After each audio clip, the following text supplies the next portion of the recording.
Hello, welcome back to another video. Today we are going to take a look at paper 3, text analysis, May-June 2020, variant 3.2. Okay, and for this paper we have to answer 2 questions. And here we have additional information. Follow the instructions.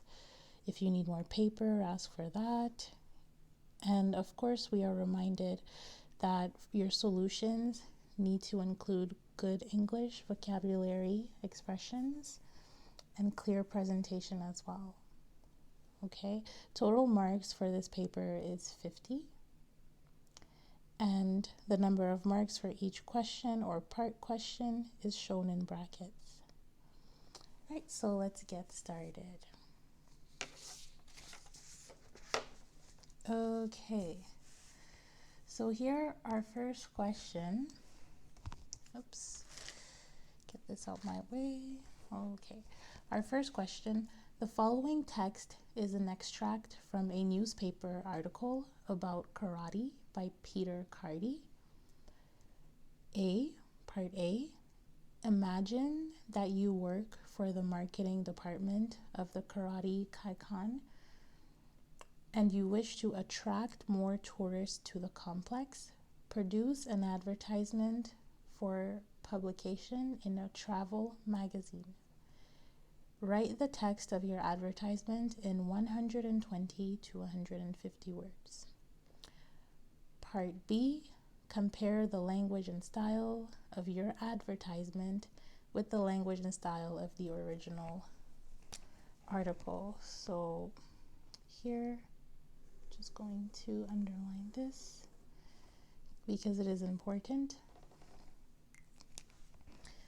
First part, we are required to write an advertisement, and the advertisement that we write has to be related to the topic of the article, which is this complex called Karate Kaikan. And the point of the advertisement is to attract tourists. So we are trying to convince tourists to go and visit that complex. So that's in part A. Part B, once we have written the advertisement, we are being asked to comment on the language and style that we, or in this case I, used in my advertisement versus the language and the style of the original article, which is here. Okay, so the first thing that I will be doing before I go ahead and start with A, I will actually take a look at the article. And by taking a look, of course, I mean I'm just going to read that with you right now. Okay, and by the way, if I cough in this video, sorry, it's because I'm getting over the cold, flu, whatever that was. So I'm feeling better now, but I'm not all the way healed. So I in advance apologize if I cough or if my voice sounds a little bit off. Okay, get a kick out of karate at Okinawa's new fight club. Hope I pronounced that well. This is an article, so here we have the abstract, I believe. With karate now included in the 2020 Tokyo Olympic Games, we checked out a new complex dedicated to the martial art on Japan's most southerly islands. Spinning, hissing, arms and legs pistoning, the 12 men are like steam locomotives. Karate master Morio Higaona is supervising their training session. His attention turns to me. It's no good just watching, he says. You have to take part. Higaona takes one of my hands and interlaces his fingers with mine in what would be, in other contexts, an intimate clasp. There is a pause before, with shocking rapidity, he pulls my fingers up and back. I shout loudly and flap my hand to relieve the pain. Okay, so this first paragraph, we see that the writer, who is mentioned here to be Peter Cardy, he is inside the complex, which is, what's the name of the complex here? It should be here. Karate Kaikan. So he's inside Karate Kaikan and he's watching training sessions. So karate training sessions, and here we see that the karate master is supervising the training session, and he is there and he tells Peter, oh, you shouldn't just watch, you have to participate. So then what he does, his idea of participating, he takes Peter's hands and he interlaces, so like this, interlacing, and he probably, what he did here is he twisted it in what would be an intimate clasp, and with shocking rapidity, he pulled his fingers up and back. So he did something, I'm not sure what he did, but he did something and it hurt Peter. So he shouted loudly and he flapped his hands to relieve the pain. So flap is like this, when you're like, ow, okay? Moving forward. Normally in Japan, loss of decorum is frowned upon, but on this occasion, there is laughter. Okay, decorum means politeness, courtesy. It means being polite, essentially. And by what the karate master Morio did, that's not polite, right? But in this context, that's why Peter says in this context, there is laughter. Because it's funny. He did not want to do that in a mean way. He's just playing around, right? Okay. With a mischievous smile, Higanoona apologizes for hurting me. I look over at his hands. Decades of karate have distorted them into knuckly clubs. Higanoona is 78, but he doesn't want to stop practicing karate. I am not satisfied, he says. I have to continue seeking.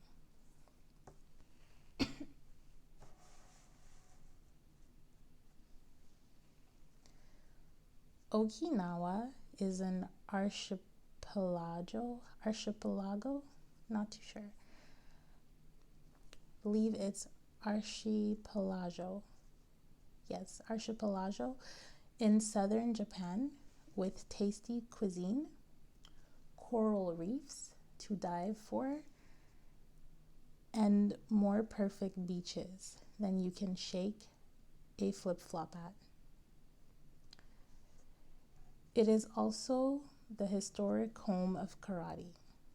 The main karate attraction here is the Karate Kaikan, or complex, that opened earlier this year at an opposite moment. Karate is to be included in the Olympics for the first time at the Tokyo 2020 Games. We are in the dojo, or training hall, where visitors watch practice sessions and tournaments. Okay, so now we know here, he says Okinawa, so Okinawa is an archipelago. So this word here, it means a series of islands. So for comparison, if you look at, for example, Hawaii, there's many different little islands that make up together, all of them together, is Hawaii. Okay, and so same thing with this, Okinawa. So you have a series of islands that all together, they make Okinawa. And The writer here, Peter, is telling the readers that there's tasty cuisine on the island, coral reefs to die for.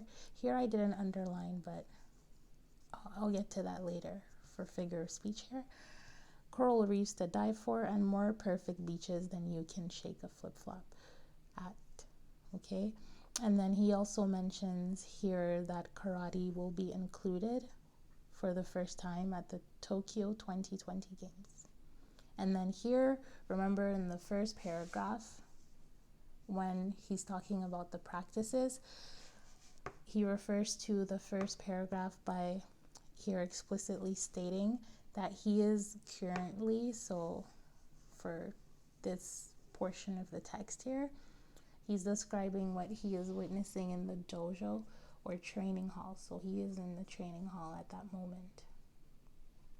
At the moment, not while he's writing, but when he's talking about his experience here, it was in the training hall where visitors watch practice sessions and tournaments. Okay, let's keep going. Oops. Nursing my hand, I check out the Kaikan's museum, which tells the story of karate.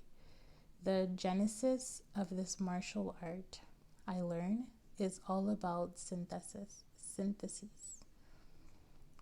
An indigenous fighting discipline called Ti was combined with Chinese martial arts, as well as Kobujutsu, another Okinawan martial art, which adopted simple weapons, sometimes said to be based on farming implements. Okay, so here he is introducing us to his experience in the museum portion of the complex. Okay. Interactive exhibits are prominent. Karate practitioners strengthen their fingers by clutching the rims of an earthenware jars and lifting them. I manage the 4 kg and 8 kilogram jars, but the 12 kilogram defeats me. Then there is a game to assess the speed of fist strike. A punch that's fast enough can extinguish a digital image of a candle. Mostly, I fail. Morio Higaonna has been variously designated.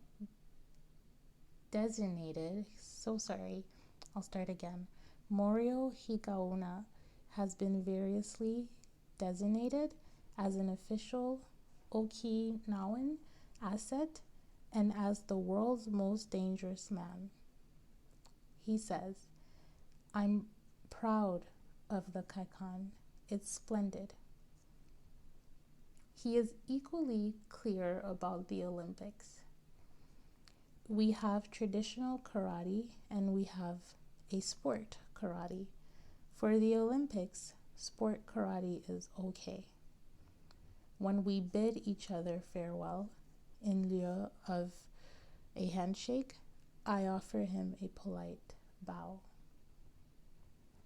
Okay, so there we have it, the article.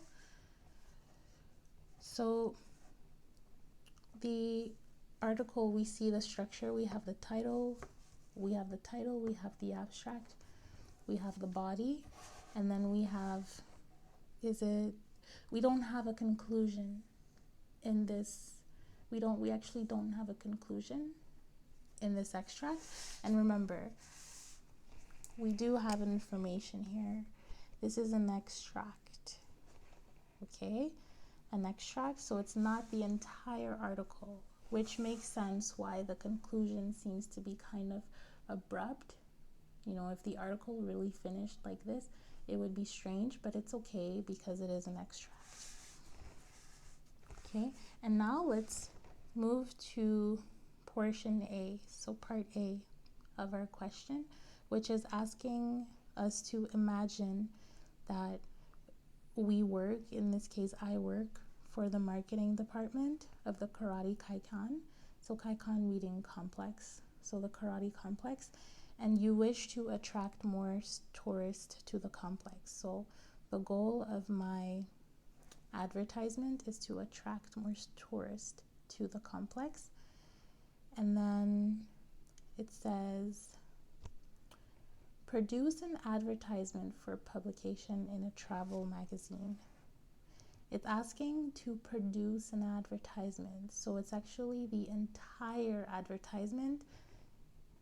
Something to really pay attention to is, it is not, the question isn't, sorry, not the question, but the instructions are not asking to write an extract of the advertisement, so it's the whole thing. And that is important when we take into consideration that the advertisement has to be in between 120 and 150 words. So it has to be short, sweet, and rich. Okay, so let's take a look at what I have written before we move on to part B. Okay, so here's my solution. I will read it for you. My title is Okinawa's Impressive Fight Club. Located on jaw-dropping Okinawa Island, Karate Kaikan's doors are now open to you. As you walk in, 78 years old karate master Morio Higaona will be waiting for you in the facility's training hall. From spinning and hissing to arms and legs pistoning, you will have so horrible. I also gave myself the same restraints as when you have an exam, so that's why you may see that maybe my solution is flawed. So this should actually be front. Okay, front. So don't think you can see it here properly. If you don't, just write it here. So front. Okay, that's what's here. Front. From spinning and hissing to arms and legs pistoning, you will have a front row seat to karate practice sessions and tournaments. After having witnessed mind-blowing skills, you will be invited to the museum section of Karate Kaikan, where you will dive into the captivating history of karate. There, you will learn about the elements of Ti and Kobujutsu that were combined to create karate. But that's not it. Karate Kaikan's museum is far from dull. You will also have free rein to indulge in its interactive exhibits involving stimulating challenges. This unique experience will be electrifying yet rich in culture. You don't want to miss it. Okay? Now that I read that, I will share with you the logic and the creative process that got me to come up with this advertisement. So the first thing that I took into consideration, since I put myself in the exam setting, is that all you will have also when you're writing these exams is the text.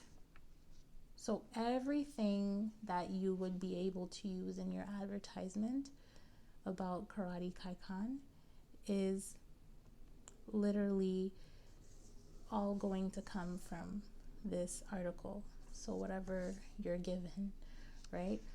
So the first thing that I did is I recycled the fact that Karate Kaikon, so the complex, is located on an island. And here I said, I read this, so I said, Okinawa is an archipelago in southern Japan with tasty cuisine. So I read this and I said, okay, the first thing that I will do is I will try to use this information and grab people's attention. So my first statement is that it is located. So the Impressive Fight Club, right? In my title, you know that it's an impressive fight club, and I tell you where it's located. So located on a jaw-dropping, so I'm really using my adjectives here. Jaw-dropping Okinawa Island. So you know where it is located. Karate Kaikon's doors are now open to you. So I say, hey, it's located on a beautiful island and you can go there. As you walk in, 78 years old karate master, because here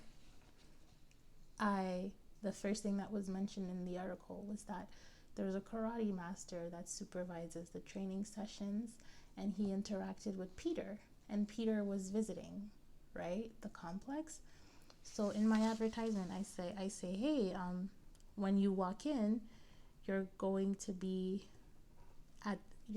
visit the facilities training. Ooh, another mistake.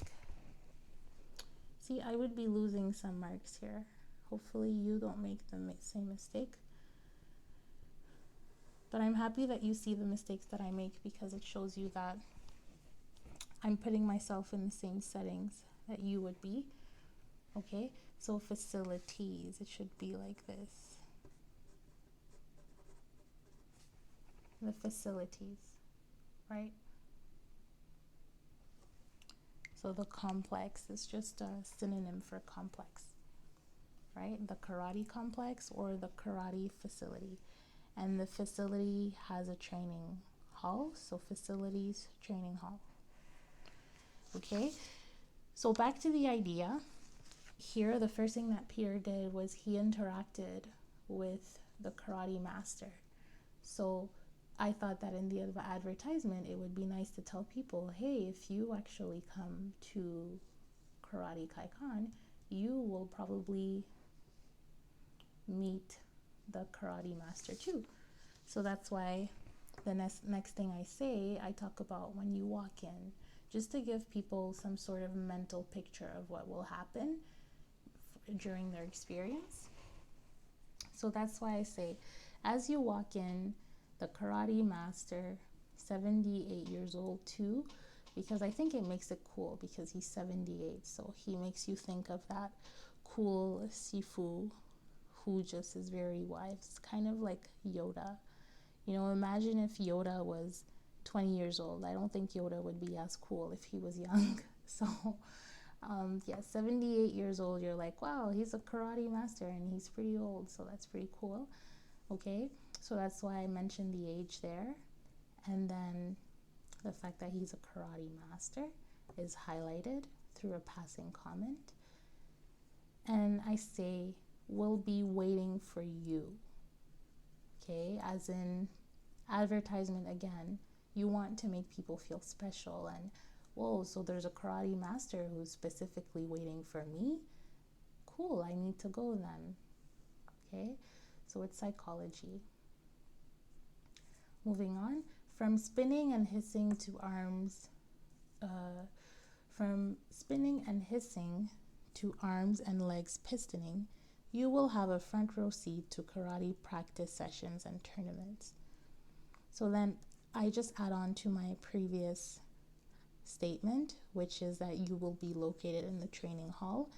So next question is, what happens in the training hall? And I simply recycled that from our friend Peter again, because during the exam, that's all you will have, just the article. So you're going to have to recycle a lot of content. And here I am recycling from here. First sentence, spinning, hissing, arms and legs, pistoning.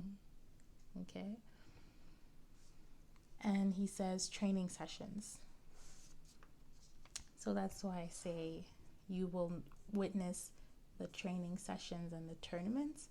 And I also, just to add a little bit more of juice and meat onto that idea, I say front row seat, so that the reader, since it is again an advertisement and the goal of the advertisement is to attract tourists to the complex. So I say, hey, if you come, you're going to be right there. You will see it right in front of you. There's a difference. Imagine I was to say, yes, you're just going to witness it. The reader would probably think, okay, am I going to be very far? Am I going to look at it from a TV? How does it work? And I say front row seat. So it just kills any doubt that the reader may have, because they get reassured that they will be very, very close. So the experience will be really, really unique, if I can say, to have it right in front of you, right there. You almost feel like you're a part of it. Okay. Next thing, and here I'm just going to say something really quickly. The reason why I'm explaining to you what I'm doing, and also why I'm trying to, if I can say, beef up, I don't think that's a common expression, but what I'm trying to say is I'm really trying to add as much detail and desire in each sentence, because we are working with a short advertisement. So we need to make sure that we squeeze in as much that we can in every sentence. So for tasks like these ones, you'll need to really put in some thinking. So before you write your final product, you have to think about every sentence and how you're going to organize things. So me, I made sure to have a flow. So where is it located? Okay, now what does it look like when you walk in? Where will you be? How do things function? Okay, so keep these things in mind. You have to make sure it's structured nicely. Moving on, after having witnessed mind-blowing skills, so here again, I say after you do, you participate in the training sessions and you see all of that, you will be invited to the museum section of Karate Kaikan, where you will dive into the captivating history of karate. Okay, and what I'm doing here, I'm moving on from Peter's first half of the experience to the second half, where he's talking about the museum. Okay, so here I'm letting the reader know it's not just a facility where people do karate and it's all about action. There's also a museum. Okay, and again, here I say mind-blowing skills to make sure that the reader knows that, oh shoot, whatever's going on in this facility and whatever I will have a front row seat to is going to be really good skills. So it won't just be a little kick here and there. It's going to be some flipping and some spinning and some cool stuff, right? Mind-blowing. So just throwing that in there makes a difference. Okay, moving on. There you will learn about the elements of T and Kobuchutsu that were combined to create karate. I am recycling content again. So here our friend Peter said that T was combined with Chinese martial arts as well as Kabuchu, which adopted simple weapons. Oops, I think I'm reading the wrong part. Story of karate. Here we have story of karate, the genesis of this martial art. T was combined. Okay, yeah, so synthesis. So it means that karate is not it's not a pure martial art, it's a fusion of other martial arts. So you had to combine other martial arts to make karate. Okay, so that's why I say here. I just throw that in there. So what will you be doing at the museum? Just so that the reader knows, right? Because I tell them you will be invited to the museum. So what goes on in that section? Okay, and then here I say you will learn, right? So you're going to receive information, but that is not it. Karate Kaikon's museum is far from dull. Okay, and here what I'm saying is, but that's not it. You will not just only learn, because sometimes some people go to museums and they don't like it because they find it boring, because all you're doing is taking in information, and some people don't like that. Others find it cool, but not everyone has the same taste. Okay, so here I say it's far from dull. So this is specifically targeting readers that might think, oh, I don't care about going to a museum. Why would I want to go to a museum? Okay, I say you will also have free reign to indulge in its interactive exhibits. So keyword is interactive exhibits involving stimulating challenges. This unique experience will be electrifying yet rich in culture. You don't want to miss it. If we just move backward a bit, let's just go back to here. You will have free reign to indulge in interactive exhibits. So this is coming from, the thought is coming from this paragraph here, where Peter says interactive exhibits are prominent. And then he talks about lifting weights and stuff like that, right?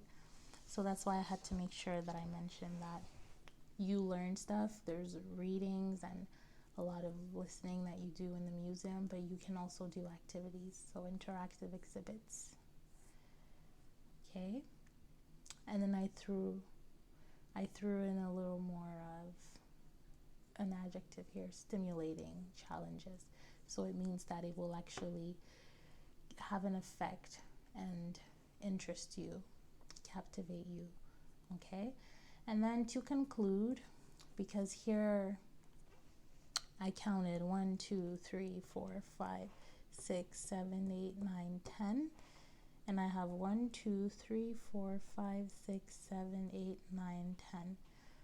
Okay, and I give and take. So here I noticed that, okay, I'm starting to reach the limit, so I need to end it. Okay, so this unique experience will be electrifying, another adjective that I threw in, yet rich in culture. You don't want to miss it. So here, very powerful ending, very short sentence. You don't want to miss it. Okay, so this is the advertisement that I wrote. And also, yes, just explain to you how my thought process that got me to writing this advertisement. If you have any comments on this, or if you have any questions, or if you spot another one of my mistakes, please leave a comment down below so that other people can learn, because that's what we're here for, to learn from each other as much as we can.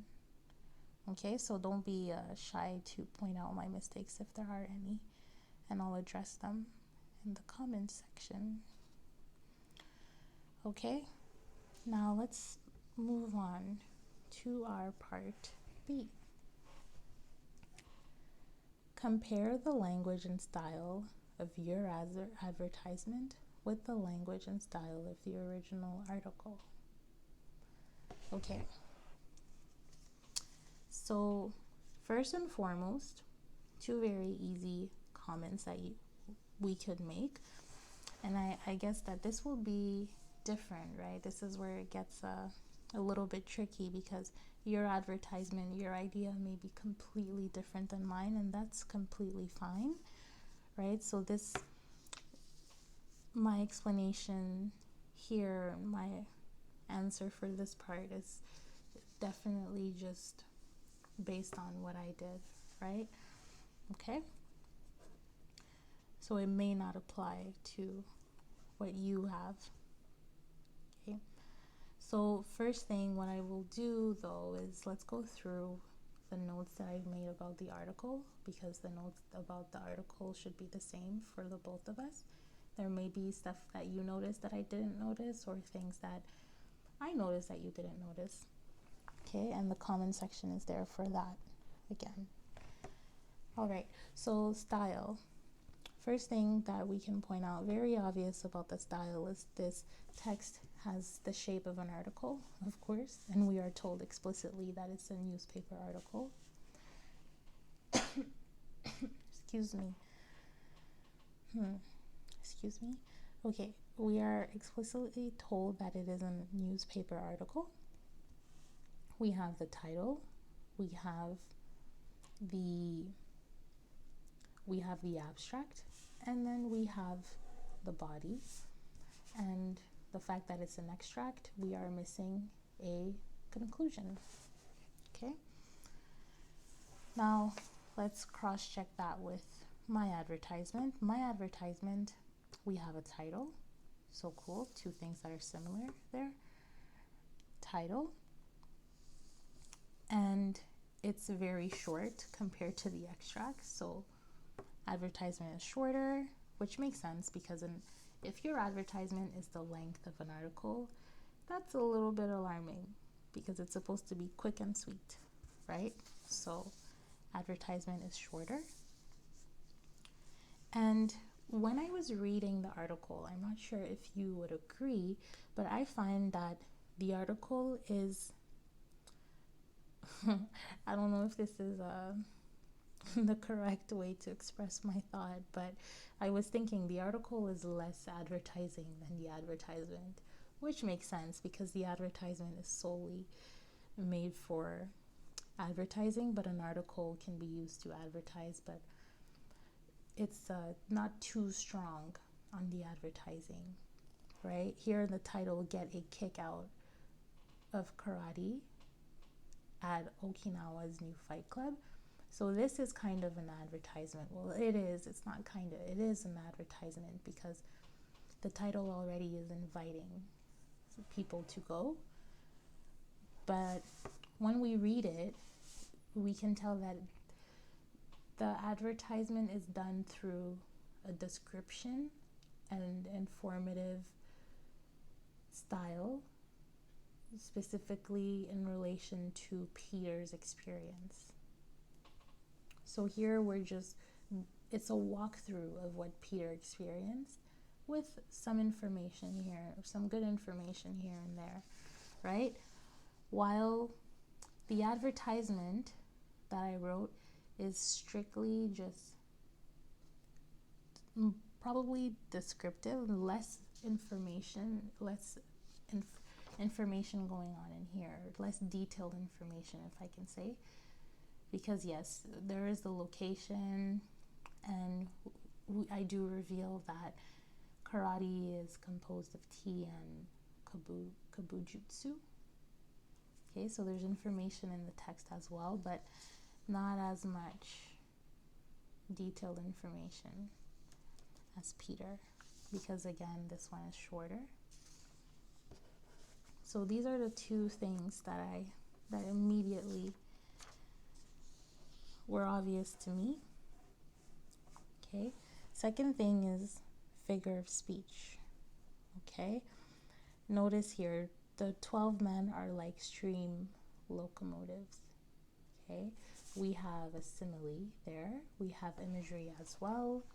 Imagery when Peter is talking about how Hikaona twisted his hand and hurt him, he was very detailed there, okay, because he interlaced his fingers with mine, and he even compares it to an intimate clasp, Okay, so that's sort of a metaphor going on here because he calls it intimate clasp.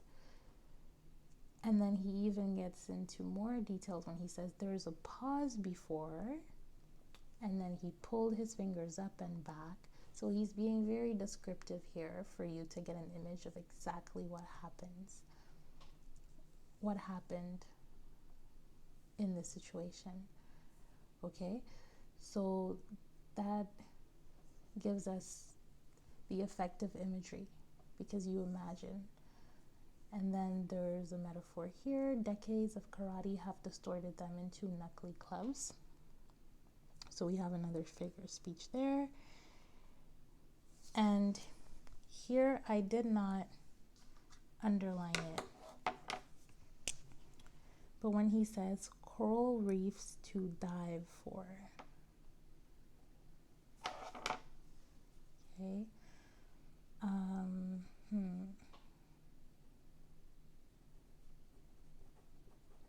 There's wordplay going on with the sound. Dive and die. Yes. So here I can even add homophones. Oops. Homophone. Okay. HOMOPHON as in November. E. Okay. Homophones. So when someone tells you, oh, this is to die for, right?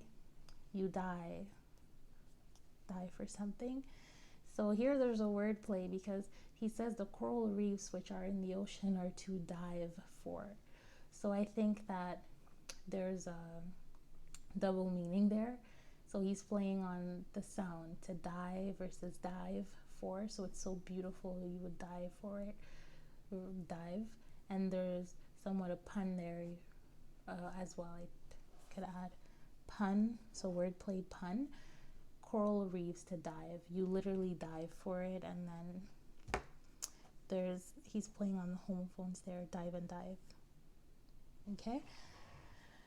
So another figure of speech, and I remember there's another place where I noticed a figure of speech. Trying to look for it.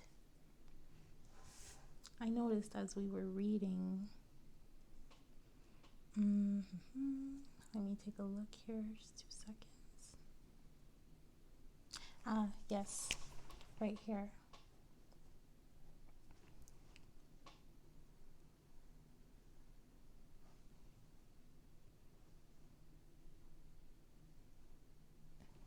So the genesis of this martial art, which means the beginning.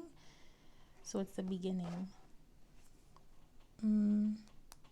Which figure of speech would this be? I need to think about this one.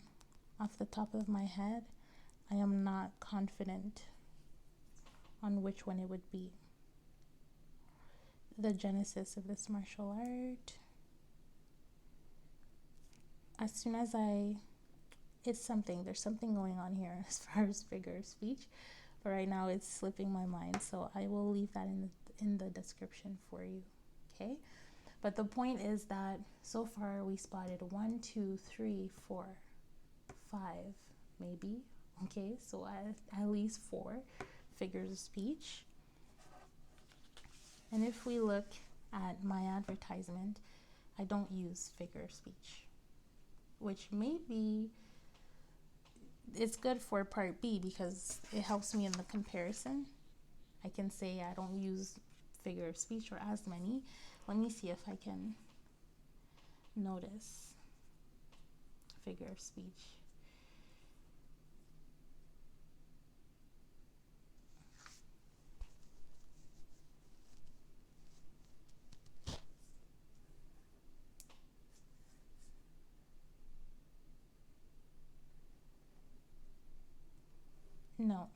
No figure of speech. Here, the you will dive into, that's more of an idiom, believe. Yes, which is, yeah, so I believe that's a figure of speech, an idiom. Actually, no, it is not. It's not. No, it's not. So no figure of speech here. Okay, and if I'm wrong about that, I will actually correct that in the description as well. But no, idioms are not figure of speech. Okay, let's keep comparing. So here there are a few figure of speech in the text. Next thing that we notice is Peter uses direct speech within his article. And that is very common with articles. He is not commenting, he is quoting. He's quoting people directly to keep the very authentic and fresh meaning of things. Okay, so it had the words have not been paraphrased or changed. He's directly quoting, and he does that a lot. I didn't underline everywhere, but he does that in paragraph 1 here, does it in paragraph 2, and again paragraph 1, 2, 3, 4, 5, 6, paragraph 6 and 7. He does that. Okay, moving on. Direct speech, we just mentioned that. There are also passing comments, and he uses a mixture of passing comments. Oh, actually, here, let's cross-check. In my advertisement, there's no direct speech. Okay, so no direct speech. That's one thing. And I did that on purpose, but then also, it would be, I'm not too sure there's that using direct speech in advertisement is popular. It depends. It could be done, but I don't think it's super popular. But I did that on purpose. I did not want to use direct speech, so that there could be a very clear difference between my text and Peter's. Okay, we have passing comments though. Passing comments using parentheses, and also passing comments using, I forget what these dashes. Yes, using dashes. Okay, and he uses both, so parentheses and dashes. In my advertisement, I purposely only use dashes so that I can say that I use dashes and not parentheses. So we both make passing comments, but I only use dashes, and Peter used both dashes and parentheses. Okay. And now let's look at the little notes here, or let's take care of this first. So contractions, right? That's fast enough instead of that is fast enough. I do the same on my end. For example, here, you don't. So contraction here, you don't. We also have places where Peter doesn't use contractions. I just need to find that.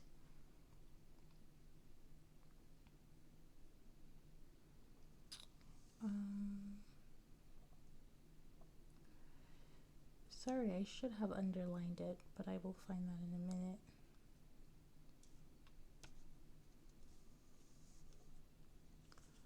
Yes, here. Then there is a game. So that's fast enough instead of that is fast enough, and here there is a game instead of there's a game. Okay, so he uses both methods, which I copied as well. Okay, you will learn instead of you'll learn. So some of my sentences, expressions are contracted and some are not. Okay, grammatical person, Peter makes use of first, second, and third. Says I a lot. I'm proud. I fail. I manage. He also uses second grammatical person by making use of you. I will find that. Yes, you have to take part, right? But that is within his direct speech. Okay, let me see if I can find you outside of direct speech. Nope, there's no you. I don't believe so, no. There is no you outside of the direct speech.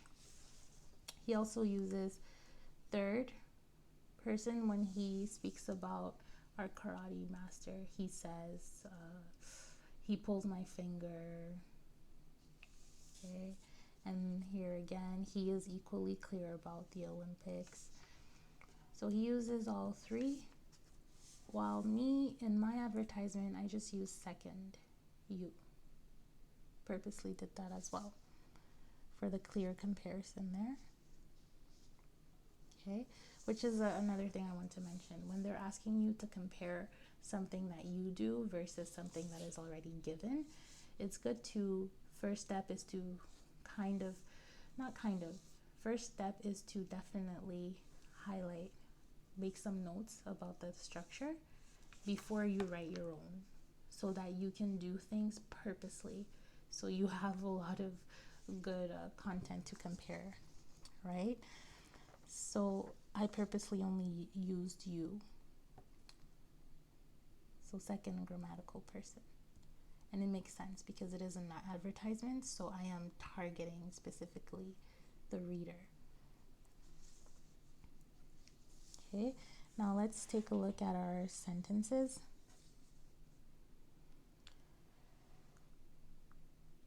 Short, long, and medium. So throughout the article, I noticed he makes use of long, short, and medium. So it's pretty much a mixture of all. Okay, mostly I fail, that's short. This one's medium. Oh, rather short actually.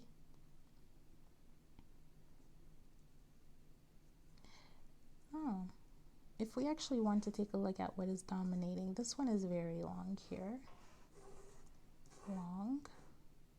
We are long again. So I would say that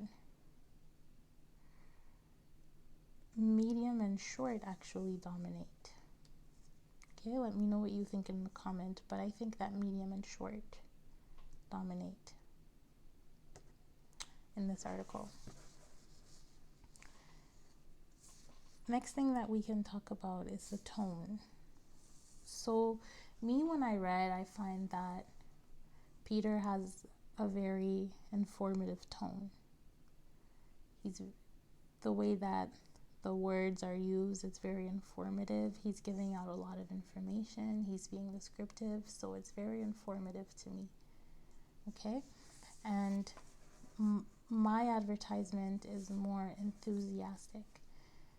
And reason why I say that is because I make use of exclamation marks, while Peter actually doesn't, unless I did not see them, but he doesn't in the extract. So for me, it's very, when I read this advertisement, it's very upbeat. So located on jaw-dropping Okinawa Island, Karate Kaikon stores are now open to you, right? Exclamation mark. And I say, here, you will have a front row seat to karate practice sessions and tournaments, right? I'm very upbeat. But here, when I read it, my how can I express this? When I read this text, my tone, my pitch, the pitch in my voice doesn't really go that high. I can read this in a very relaxed way and not be upbeat. Okay? So that is about the tone. And I think that this is it.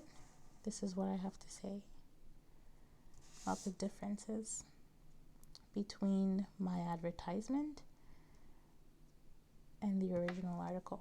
Oh, actually, one more thing. Vocabulary. Vocabulary here is very professional. I would say it's fairly easy read, but there are still a little bit of uncommon words like archipelago, and then what else is a little bit complex?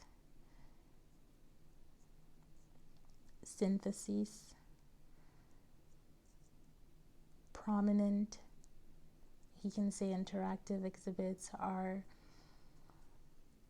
great in number. He can use an easier word than prominent, right? But it is an article that's published to the mass public, so he's being sophisticated here. So the words are, I'd say it is an easy read, but there are certain words that are a little bit uncommon, and you can comment on that. And he also uses foreign language. Okay, same thing in mine. In my advertisement, I use foreign language. But since it is an advertisement, and an advertisement, the goal is to reach as many people as you can, I make sure that it is pretty easy to read, right? Jaw-dropping, that's not that bad to understand.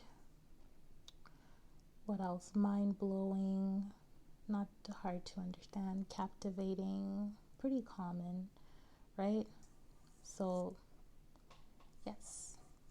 I don't use slang, but also it's not that hard to follow the advertisement. Okay, now I'm done. All right, that was question 1 of our paper 3 analysis. And yes, if you have any questions or comments, comment section is down below for you. Okay, oh, it took us an hour to get through this. Cool. Okay, let's move on now to our question 2. Question 2, text A and B are both about weather. Text A is a transcription of weather forecasts presented by Nick Miller on BBC television. Text B is an extract from a magazine article in which Clarissa Tan, a writer from Singapore who has recently moved to Britain, reflects on the changing seasons in London. Okay. So we have our 2 texts, and the task, not the tax, the task. The task is to compare the language and style of text A and text B. Okay, and as per usual, language is in red, style is in blue. Okay, but definitely keep in mind that you need language to create style. So you don't have to separate them when you write your final answer and say, this is what's going on with language, this is what's going on with style. You can have them intertwined. Okay. All right, let's begin with our text A.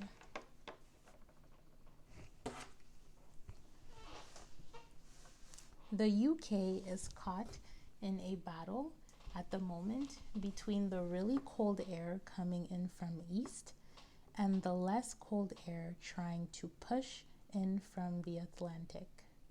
And where they meet, you get snow. And they're going to meet across the UK during Friday, and as a result, we are going to see a lot of snow. The Met Office has issued a red warning of snow. That's the highest level of warning. It means take action. It applies to parts of Wales. We're going to get. For some of us, severe disruption. Oh, it's pretty complicated for me to read this transcript. Let me restart from here. The Met Office has issued a red warning of snow. That's the highest level of warning. It means take action. It applies to parts of Wales we're going to get.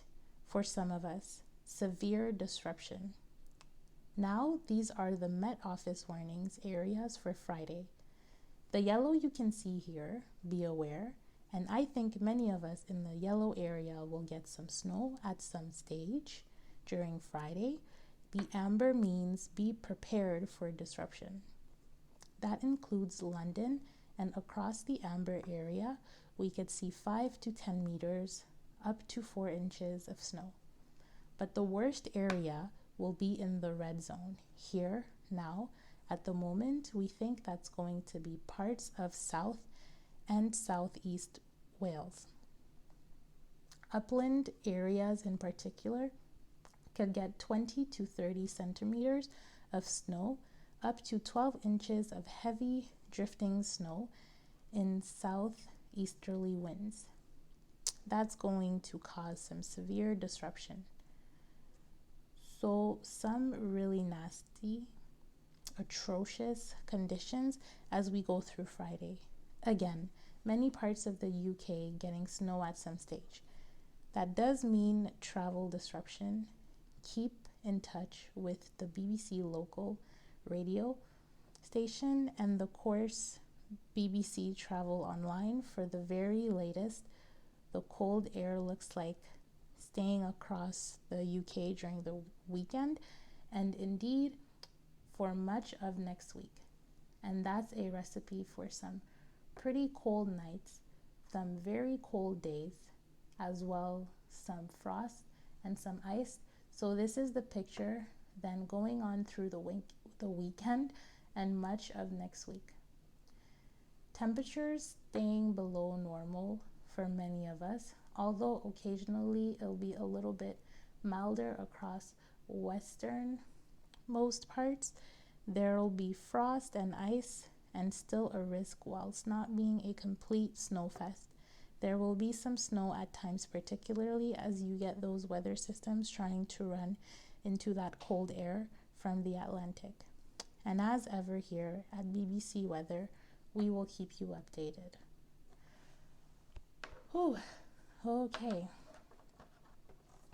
Wanted to add a few things here.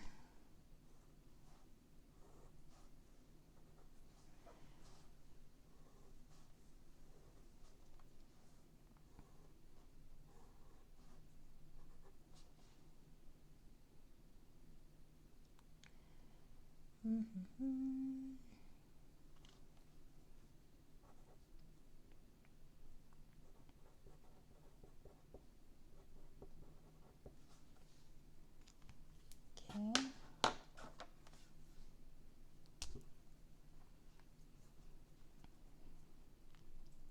And it is just another thing here. Sorry, I'm making notes that came to my head.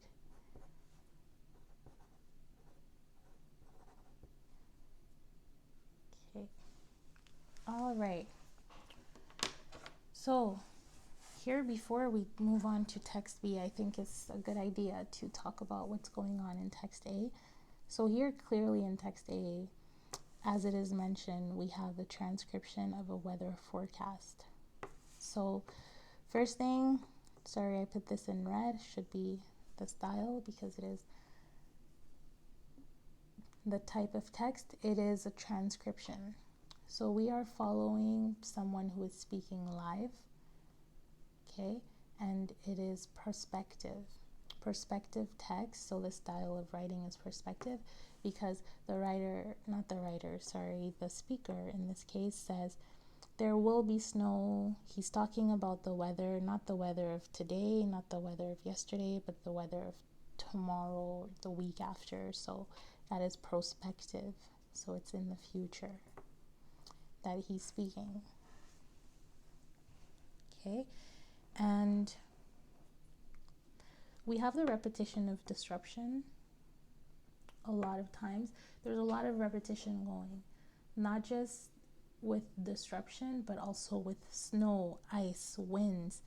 We have east, east, west. So the directions, the disruption, the severity, highest, frost. Here we have frost, frost. So ice, ice. So the vocabulary, there's not much variety going on with the vocabulary. There's not much variety because he is talking about a very specific subject, which is the weather, and he is probably being filmed, and we know he's being filmed because of the deixis here.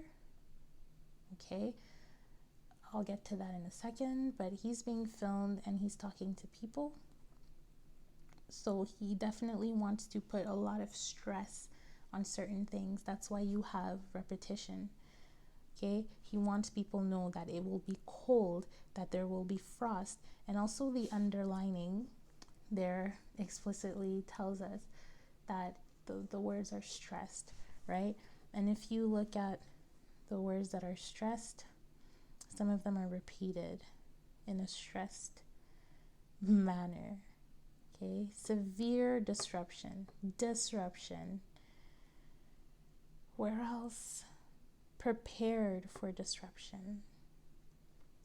Okay, so the word disruption itself is stressed, or the words that are closely related to disruption are stressed. Okay, so the idea that there will be disruption is stressed. Okay, what else is stressed?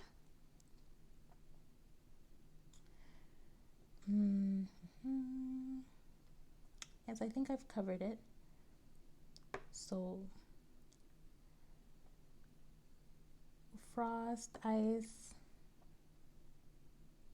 the red warning is stressed because the word red, sorry, I'm losing my speech.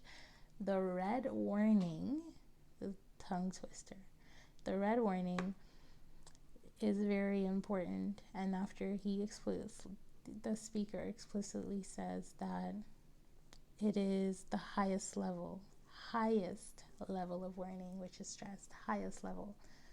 Okay, so he stresses a lot of things in relation to weather. Okay, here my comment about deixis. Deixis is when there's a speaker, right? In transcriptions, you will notice that quite often, where he is making reference to a yellow area. He's also making reference to other areas. I remember seeing amber, yes, across the amber area. So he's talking about colors, and us as readers, when you read the transcription, you're like, what's this yellow thing? What's this amber area? You don't know, but his audience knows, because remember, the transcription, what's interesting about a transcription, we are not the main audience. The main audience was the people who were or are the people who watch that video.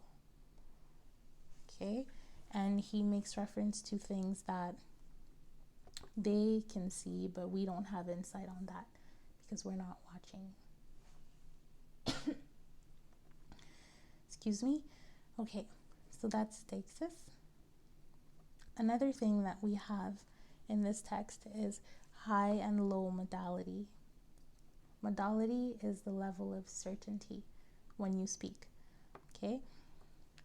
For example, we see in this portion here, but the worst area will be in the red zone here now at the moment. Now at the moment, we think that it's going to be parts of South and Southeast Wales. Okay, so he is very sure. High modality means you're very sure. And he is very sure that the worst area will be in the red zone. So that's for sure. It will be in the red zone.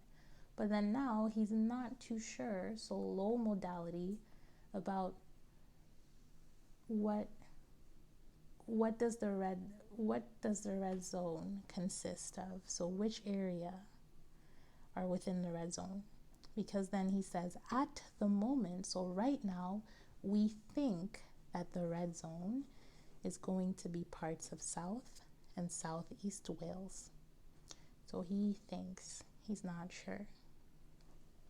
Okay, so we have high and low modality. I am sure that you can spot that in the transcription elsewhere. Okay, and here he explicitly ends the conversation with advertisement. And as ever here at BBC Weather, we will keep you fully updated. So fully updated, he stresses that. Okay, so he's ending his speech. It's done. Okay, and the way he did it was pretty cool by reminding people that, you know, to keep watching his channel, right? Which he said, oh, just a little bit before ending, he says, keep in touch with the BBC local radio station. And of course, the BBC Travel Online for the very latest news. Okay, so he does that. Other notes related to language, grammatical person. Of course, we have first, we and I. So he mentions I. Where does he mention I? Let's start with we. Here we see we think. So we is himself and his team. Okay, and then he also mentions I. Try to find that for you.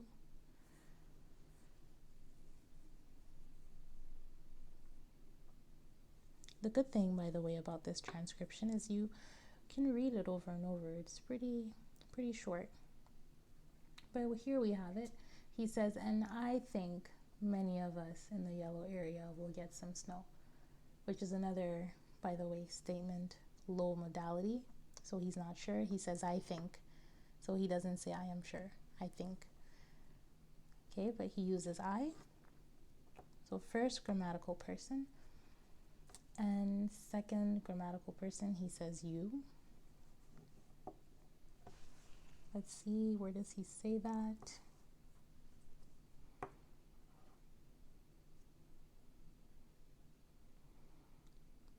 Let me think. Let me see. Sorry, it's... Oh, there you go. Oh, no. Where they you get snow. Where they meet you get snow.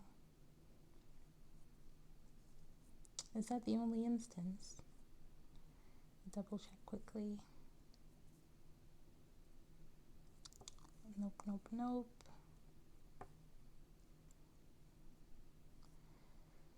This is a perfect time for you to just eat a snack or go use the washroom or something while I'm looking for this.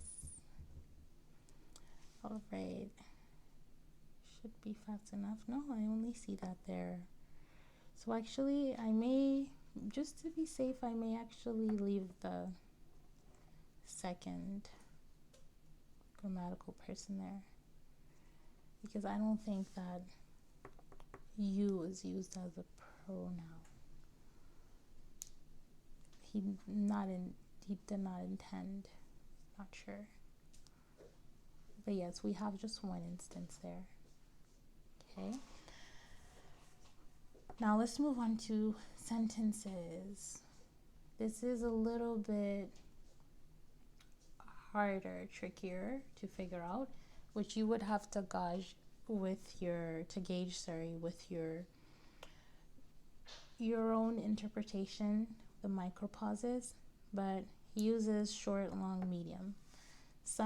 When I was reading this to you, maybe you can listen to it again, but some of his statements seem like they're very long, and some of them seem like there's a micropause is actually a period, but some of them, the micropause is not a period. It just keeps going. Let me see if I can find you a good example. There you go, right? First, the UK is caught in a battle at the moment between the really cold air coming in from the east and the less cold air trying to push in from the Atlantic. And where they meet, you get snow. Whew, that was a mouthful, right? Long, okay? But here, let's find one that is a little shorter.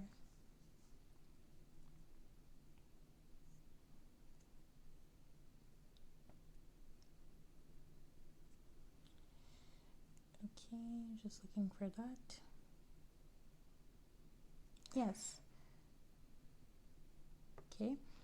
Here he's talking about the red warning. That's the highest level of warning. It means take action. It applies. So this would be medium. The Met Office has issued a red warning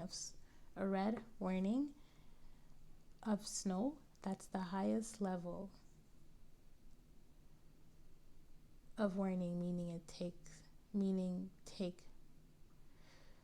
excuse me, let's restart.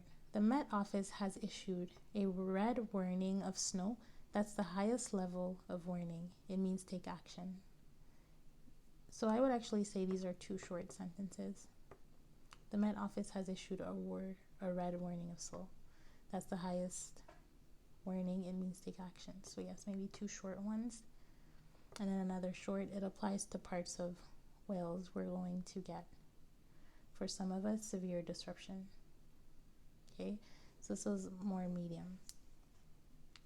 All right, but you would kind of have to maybe whisper it to yourself just to kind of see which one would be dominant, short, long, medium. Okay, but I do think that it is either medium. I think medium dominates. But yes, we can discuss that in the comments if you would like to. Okay, let's take a look at what's in blue here. So the words, we have common, simple words. Okay, and remember, this is the Weather Channel. So when you're turning on your TV to find out about what the weather will be like, you don't want them to be super complicated, because this is the entire population, and within the population there's people who have very advanced language and others who their vocabulary is a little more restrained. So you need to make sure, that this presentator here needs to make sure that everybody, or the majority of people, will understand what he is saying. Just Nick Miller. Okay, so Nick. So the words are pretty common and simple. Okay, and it makes sense why they would be. The tone is professional and informative. Of course, he's giving a weather report, so informative and professional. And what I get from here with the micropauses, you only see micropauses, you don't see any pause in seconds, okay? Which means that he is going, for me, the pace is pretty quick, right? I can imagine him, or even if you ever watched a weather report, right, you probably know that they usually go faster. Like, and over here we're gonna have some snow, and here tonight they go pretty fast when they speak. Okay, a lot of them. So for me, based on the fact that everything's micropauses, so the only things that you see, the transcription key, most of it is micropauses and underlining. There's no pause in seconds. Well, actually, yes, just 1 second. You have just 1 second, which is still not much. So the pace is pretty fast. It's go, go, go, get the information out. Okay, that is what we have for text A. Let's move on to text B.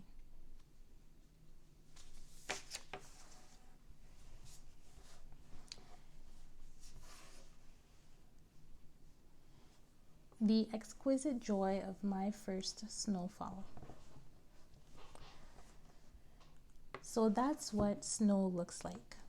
On Saturday night, standing at my window, I did not at once recognize what that white stuff was gathering all over the curbs and cars. It looks like the world's being frosted, I thought. And then I realized it's exactly that. I pressed my nose against the pane and saw through the dark. Sorry, I got distracted. I pressed my nose against the pane and saw through the dark my first flakes falling. It was only after arriving in Britain half a year ago that I experienced autumn and winter, and the lapsing of one into the other for the first time. In Singapore, where I lived, there are no seasons. The climate is extremely warm all year round. Daylight and twilight arrive at the same times every day.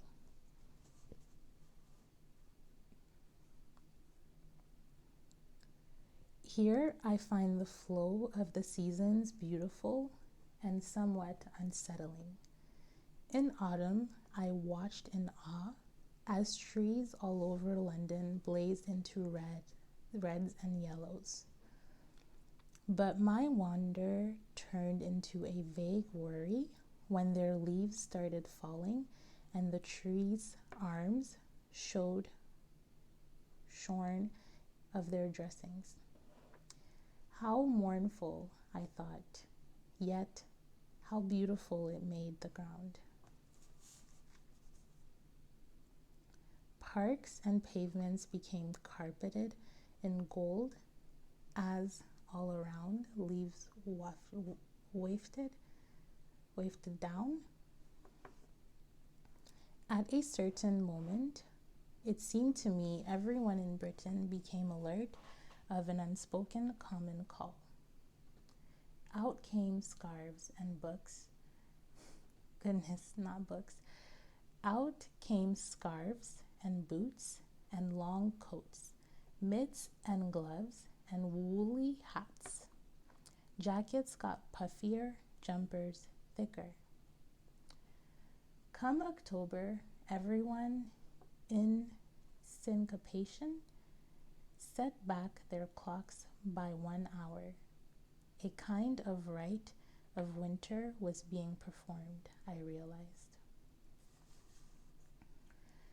I was impressed by the sense of national coordination, as well as gripped by the new and trivial anxieties. I did not know what to wear, or rather, I knew what to wear, but not how to wear it. I come from a land of perpetual sun, where t-shirts, shorts, and sandals, and even flip-flops are acceptable all year round gear unless you're stepping into an office. So yes, all year round gear unless you're stepping into an office. Still, as the weeks pass, I find myself more in step with the weather. On weekends, I walk for hours, never breaking into a sweat. This for me is luxury. I have no map, no destination. I follow the course of the sun.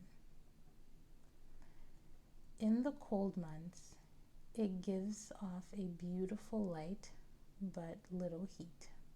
How strange it feels to be chasing the sun.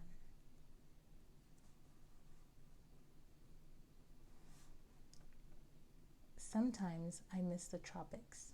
I miss the predictable warmth, the languid afternoons, the joy of knowing you can dive into a swimming pool at any time, night or day. Yet there's something in the passing of the seasons, something that stirs me. It's grand. It is the whirl of time. a tangible giant display of the cycle of life. Ooh, okay, very, very descriptive. Very, very creative. Okay, so here what I will do is the main task is to compare the language and style. So we already discussed the language and style of text A. So now I will point out the language and style of text B, and as I do that, we will sometimes just interrupt with text A and do the comparing and contrasting. So first and foremost, easy thing to point out, again, style, talking about structure, which is given to us. We have a transcription and a magazine article. So already that's a very clear difference. Transcription, article. Okay, a little thing that you may have not noticed, which I pointed out in style, is the transcription, the topic of discussion is perspective. So Nick Miller, the presentator, is talking about the upcoming weather. Okay, when in the article, our friend Clarissa 10, she is reflecting on the changing season in London. Okay, and she's doing this in a retrospective way, because when we read the text, she doesn't say currently I'm at the window and I love what I'm seeing. She says on Saturday night I did not at once recognize what was going on. So she's talking about events that already happened throughout her text. So she's not speaking in the moment or in the future, she's speaking in the past. And here Nick is speaking about the future. So style is different. We also have a vague expression from what's her name, Clarissa. She says white stuff, right? And white stuff, we the readers, we know from the title that she's talking about the snowfall. And she says white stuff. So we know it's white stuff, but she's using vague expression to really express her confusion, the confusion that she had regarding snow at first, the first time she witnessed it. Okay, and here you can also contrast that with our transcription, and here there's no vague expression. And it's good that there is no vague expression because he's giving out information on TV, so he needs to know what he's talking about. Okay. Other thing that I've pointed out, we have a lot of figure of speech going on, a lot, because this is an article for a magazine and it's a descriptive article. So it's very creative. And she's using figures of speech. So we have personification, the tree's arms, right? So I only underlined this one here. The trees don't have arms, they have branches. So this is a personification. We also have personification later on, more examples, when she says, had it here, yeah. How strange it feels to be chasing the sun, as if the sun can run away from you and you're chasing it. The sun doesn't run away from you. So personification here again. Okay. Other figure of speech, we have paradox. How mournful, I thought, yet how beautiful it made the ground. Okay. So paradox, it's mournful. Mournful means very dark and sad, and it's nothing positive. It's mournful. It's gray and just not nice and happy. And then she says right after, yet it's mournful but beautiful. So it's a contradiction there. Two clashing ideas. Okay. And that's figure of speech. we have more figure of speech in this text that I just did not underline. Let me see if I can find one quickly for you.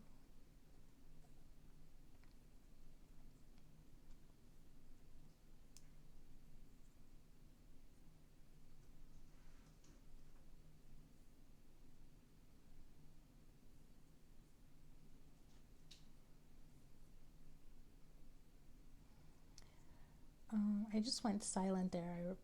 I just literally went silent. I'm still looking for quick figure of speech that I can share with you just to have a little more.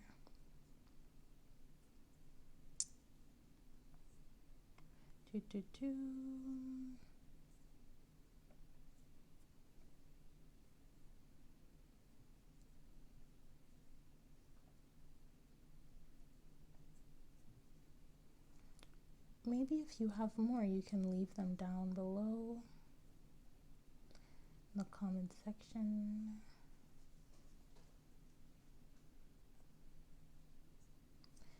Here we have an enumeration, very basic figure of speech, right? Scarves and boots and long coats, mitts and gloves and woolly hats. Okay, enumeration, we have that.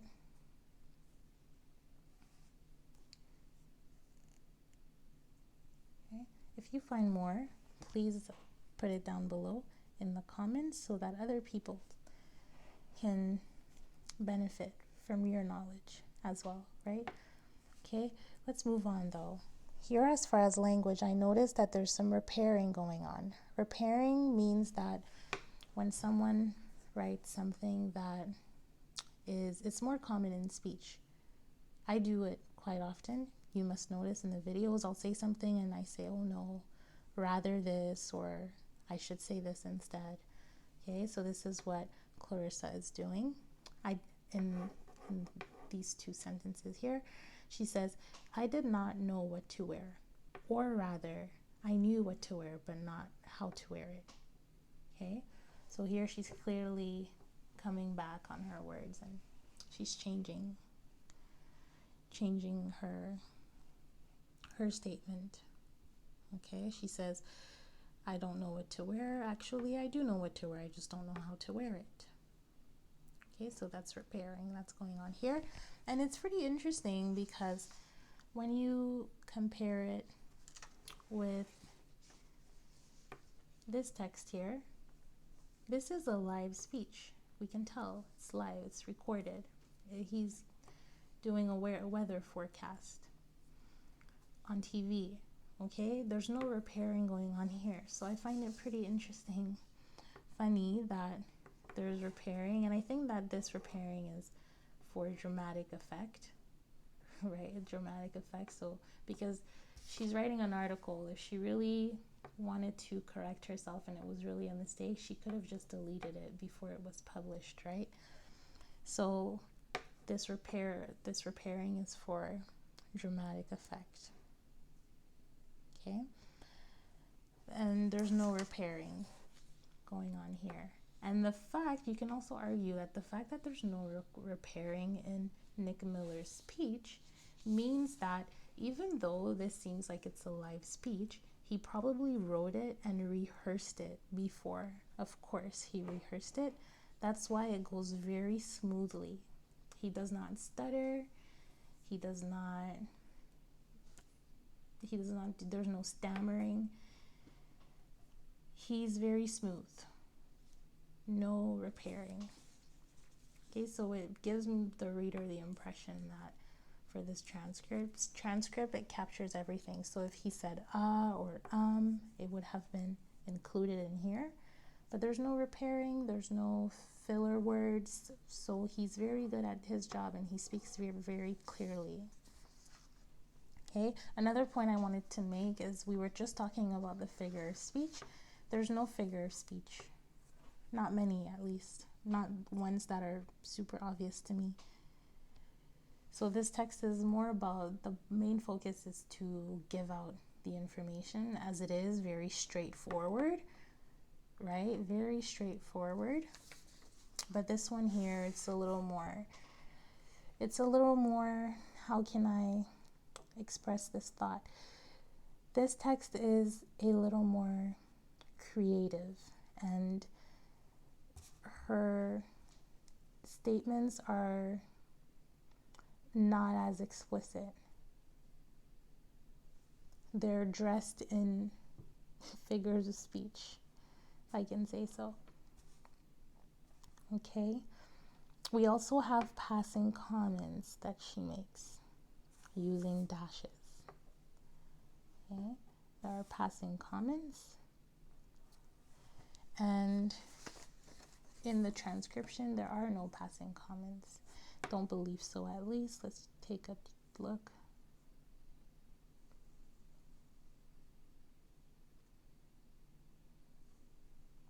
Actually, yeah, are passing comments. I do think there are passing comments.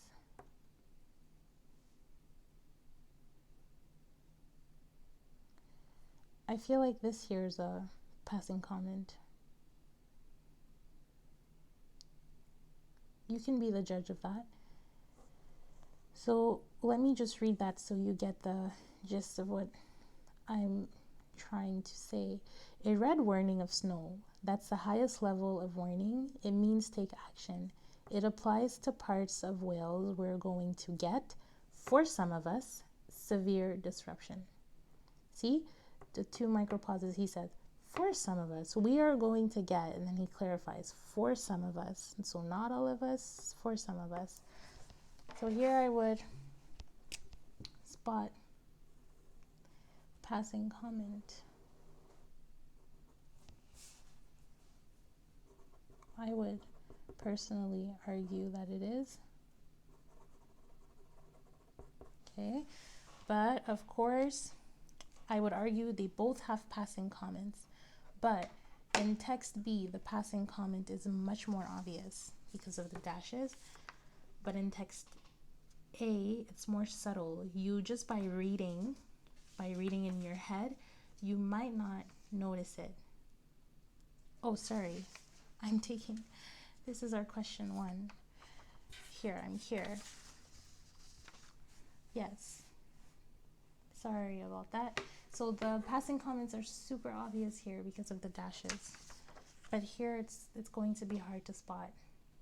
But I do believe this is a passing comment.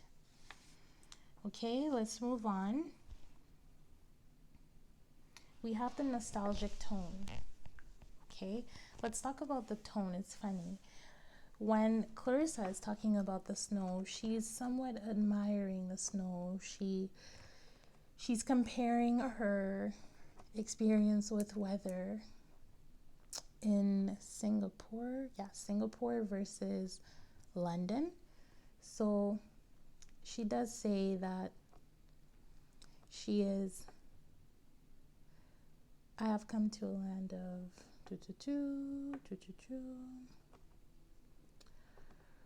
She likes the snow. Hold on, I just need to find where she explicitly says it. Okay, first, let's just use the title, right? The exquisite joy of my first snowfall. There, it couldn't be more explicit than this. So she describes the snowfall as exquisite joy, right? She's super happy, but then she does get nostalgic when she says, sometimes I do miss the tropics.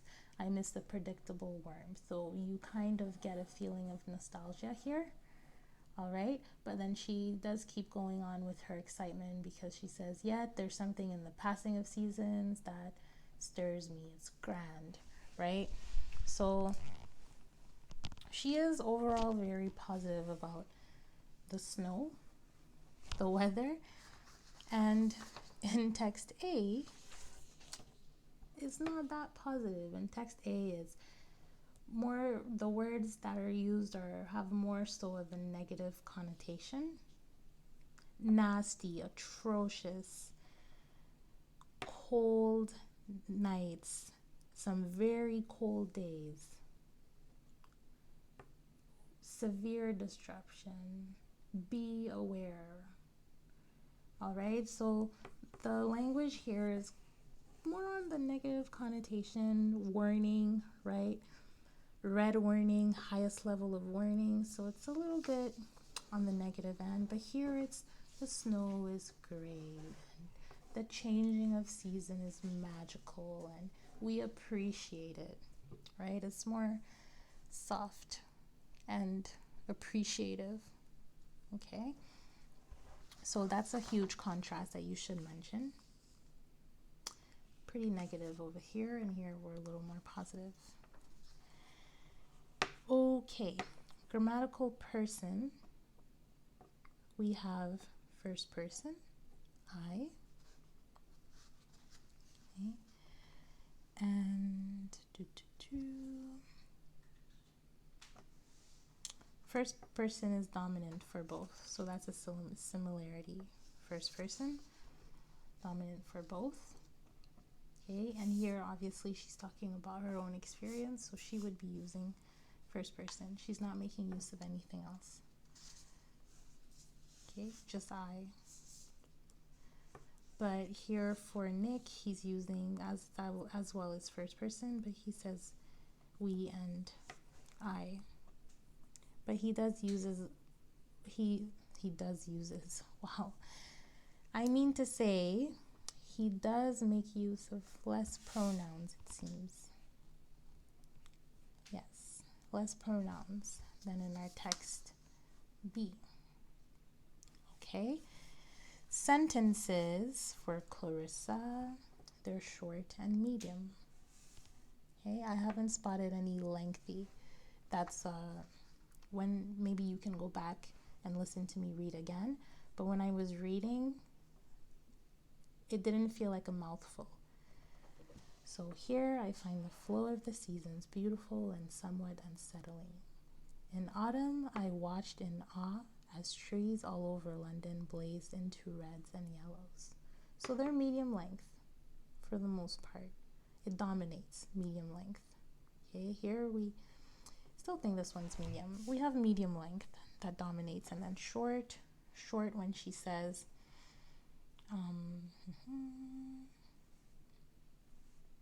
where is the short sentence? There was one. Maybe I should really start highlighting everything, underlining actually everything. Just don't want it to get too overcrowded with the underlining. Yes, here, jackets got puffier jumper sticker. Okay, we have a little short sentence, but here text B, what dominates is medium. Okay.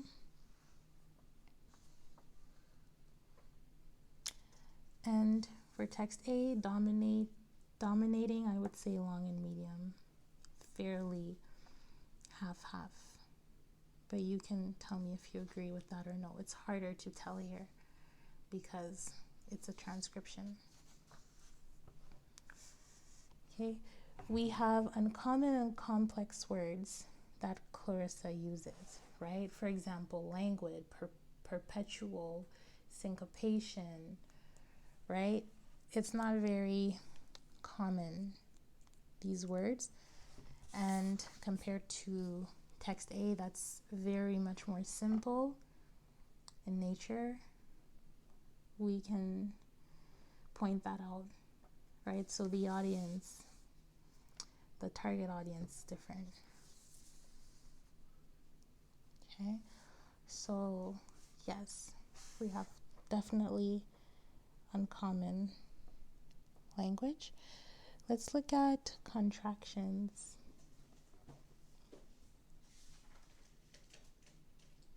Yeah, Clarissa makes use of contractions. You could talk about that for vocabulary. There's it's instead of there is and it is.